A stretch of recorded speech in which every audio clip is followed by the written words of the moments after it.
বগুড়ায় অভ্যন্তরীণ বোরো সংগ্রহ 2026 কার্যক্রম শুরু হয়েছে। মঙ্গলবার 4 মে বগুড়া সদর এলএসডিতে আয়োজিত এই কার্যক্রমের উদ্বোধন করেন বগুড়া 6 সদর আসনের সংসদ সদস্য ও জেলা বিএনপি সভাপতি রেজাউল করিম বাদশা।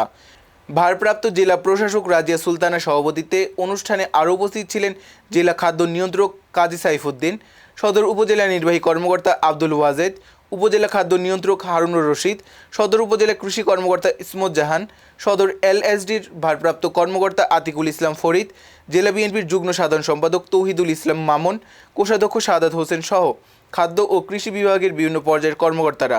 জানা গেছে, চলতি বোরো মৌসুমে জেলায় 17,781 মেট্রিক টন ধান, 72,602 মেট্রিক টন চাল এবং 3,811 মেট্রিক টন আতপ চাল সংগ্রহের লক্ষ্যমাত্রা নির্ধারণ করা হয়েছে।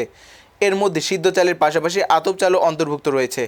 সরকার নির্ধারিত সংগ্রহ মূল্য অনুযায়ী ধান প্রতি কেজি 36 টাকা, সিদ্ধ চাল 49 টাকা এবং আতপ চাল 48 টাকায় সংগ্রহ করা হবে।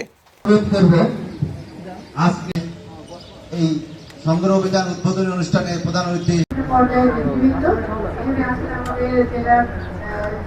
আমাদের যে আমাদের সব ক্রাইটেরিয়া আছে, আমাদের যে নির্দেশ আছে, আমাদের সেইভাবে আমরা ধান পৌরসভা থেকে প্রায় 5 কোটি টাকা ব্যয় এই রাস্তা এবং ড্রেনেজের ব্যবস্থা করা হয়েছে, যাতে চকসূত্রাপুর এবং বাদুরতলা পানি সরাসরি আমরা করতোয়া নদীতে দিয়েছি।